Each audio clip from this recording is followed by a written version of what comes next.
From the far reaches of the Milky Way galaxy, it's Retro Nerd Girl with a watch, react, and review for you.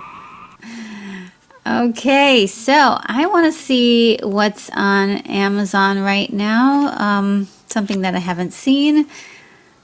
And you guys probably know what it is from the thumbnail and the title. Let's see. Oh, Samurai Cop. Okay, that's in my queue, and I have not seen this movie. This was released in 1991. This is a movie I have heard a lot about, how fantastically bad it is, and I can't wait to see it because I know that there's a Samurai Cop 2 that has the legend Tommy Wiseau in it, and I want to see that one too. So let's see the first one so we can get all, up to date before we see the second one. I'm getting excited about this. This is going to be fun. Now the synopsis is: Joe Marshall and Frank Washington are two tenacious police detectives who seek at all costs to stop the Katana, a renegade Yakuza gang composed of violent, sadistic killers who want to lead the drug trade in Los Angeles. Okay, so I'm gonna press play and get started. Alright, 15 minutes in. So far, the big baddie in the film, the main villain bad guy, is Fujiyama. And this guy, okay, has fabulously feathered 1980s hair, this beautiful mullet. Immediately we get into this action scene, which isn't terrible, but it's totally unsound with a lot of strange angles and editing choices. So it's a little confusing what's going on. The way the film is being cut is that people are like jumping in and out of spots where they should be, and so it's kind of a chore to stay focused on what's going on because it is very confusing. For the actual film quality is not bad. So I was expecting a film with very little budget to have really bad video quality, and I'm actually kind of impressed with the video quality itself. All of the scenes seem to be kind of pieced together with awkward dubbing that that really doesn't match. So there's something going on here, and I guess I'll find out more as we continue on with the movie. After the movie's over, I'll do a little research and get to the bottom of what's going on here. It kind of gets a little bit better when we begin to follow two men, and these are probably the cops that are the main characters in the film, Joe and Frank, who we learned about in the synopsis. So I'm only guessing this. So immediately you can really tell that something funky is happening with one of the cops' hair. Like every other scene, his hair becomes a huge, big, fluffy mess. And the funny thing is that the scenes with our cop in this horrible wig that's edited in really doesn't help the narrative. It's almost as if they needed extra scenes to extend the runtime.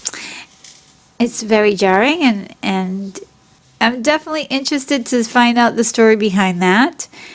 And voila, we finish out the first 15 minutes of the film with a gratuitous love scene. Alright, 40 minutes in. Robert Z'Dar is an actor that's really famous for playing in many low-budget movies in the late, I would say, 1980s to the 2000s. And in this film, he plays one of the American assassins that's within the Katana gang. And he really doesn't go by a name that I can tell. I'm trying to figure out his name, and I'm going to have to go and look that up. Robert's really good in this because he really knows that he's playing a character type.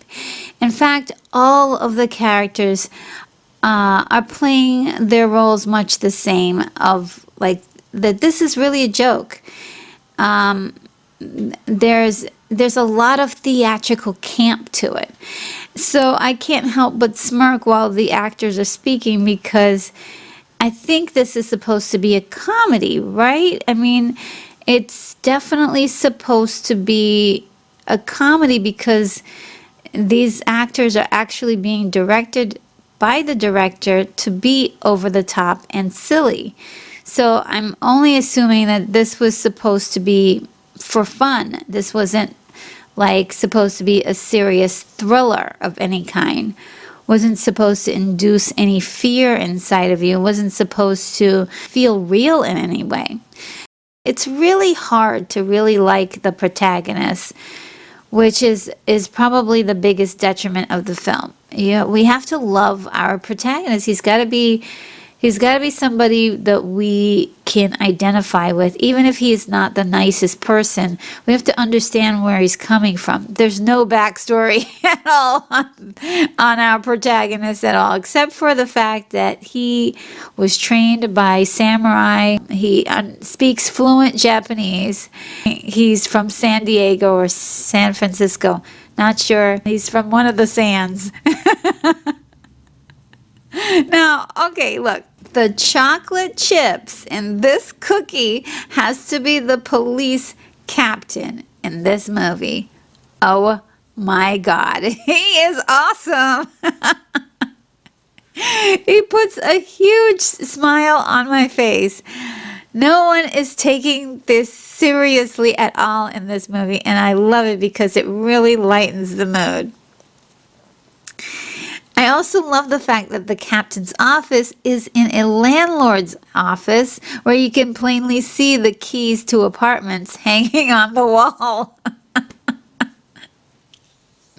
That's just, it's like, yeah, of course, you ask your friend who's a landlord to use his office to shoot a couple of scenes.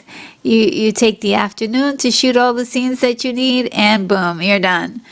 And I love it. The character is basically playing upon a lot of tropes of police captains all over every single movie from the 80s and 90s, and I love it.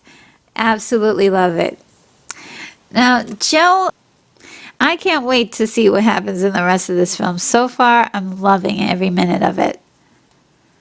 All right, an hour in. There are a lot of action scenes that are played for the pure schlock of it, and they're quite fun, as you can pretty much see how everything's done. There's no veil of illusion here, and that's the charm of this movie. There's just no illusions. And there's a mix of semi-professional and homemade props and special effects and visual effects that don't look realistic at all. And I'm really enjoying myself with this one. All right, to the end of the film. Thank goodness we have the good old police captain to entertain us. He comes through for us with an over-the-top performance, ordering his officers to straight up kill the bad guys. I mean, really? Oh my God. Ladies and gentlemen, it's murder, death, kill time, okay? It's incredible. Then at the pretty much almost the last scene, we finally learn that Robert Zadar's character's name is Yamashita. I'm like, who's Yamashita? Oh, that's who he is. Okay. He faces off with our protagonist, Joe, in a battle. Mano a mano. And it's like two schoolboys have gotten together to make a movie. It's great. But once they got to the samurai bit where they were using swords, the actors were filmed in slow motion, you can see, to keep from cutting each other, and the film was sped up to look like they might have, like it was in real time.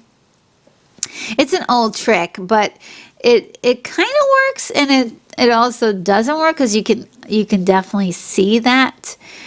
Some James Bond movies even use that trick of speeding up the action scenes just to give you a little bit more punch while you were watching action scenes, kept the pacing really going. And I appreciate that, to be honest. As well, the sound effects were in this fight scene were very reminiscent of many of the kung fu movies of the 1970s and 80s, full of many repeated Foley sounds and grunts and punch sounds. Speaking of influences on this film, this film is mainly influenced by the 1980s buddy cop action films like Beverly Hills Cop and Lethal Weapon. Each character in the film is a caricature of the ones in both of those movies, playing into the tropes.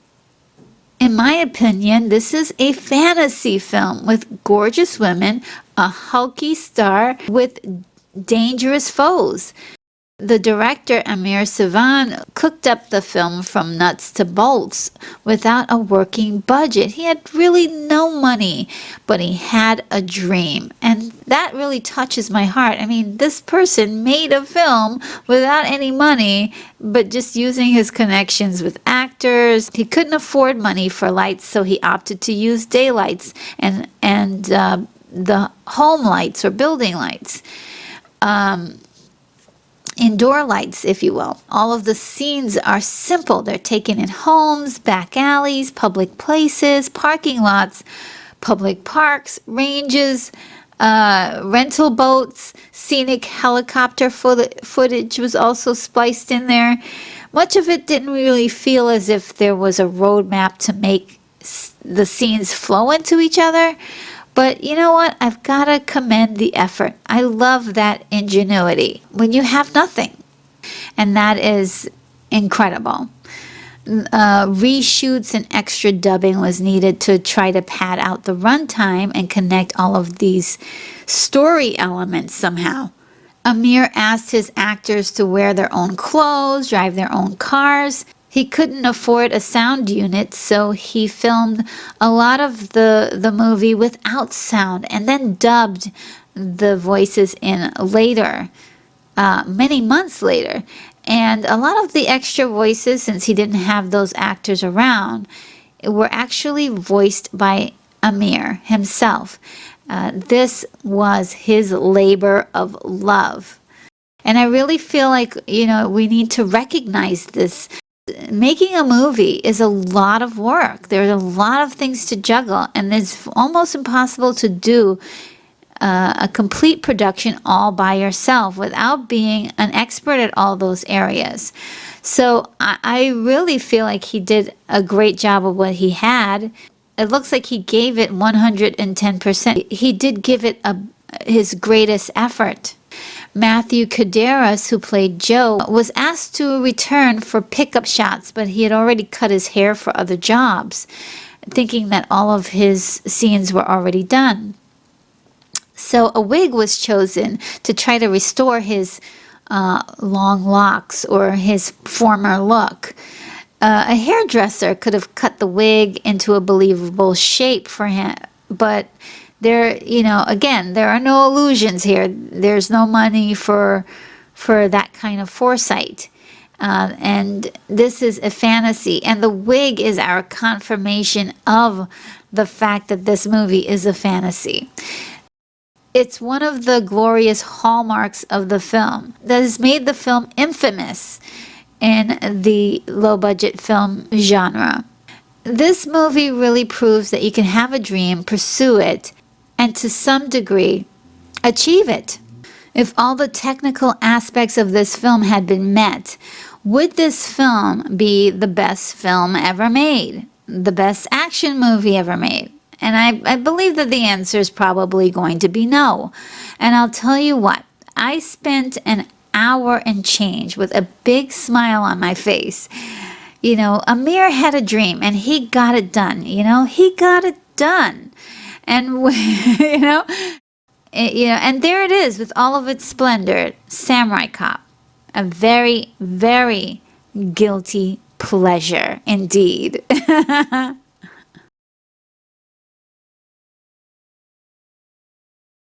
Well, that's my watch, react, and review. I hope you liked it, and let me know what you think of the film down in the comments. If you haven't subscribed yet, you can support the channel by doing so and hit the bell icon to be the first to get my next review. This is Retro Nerd Girl signing off.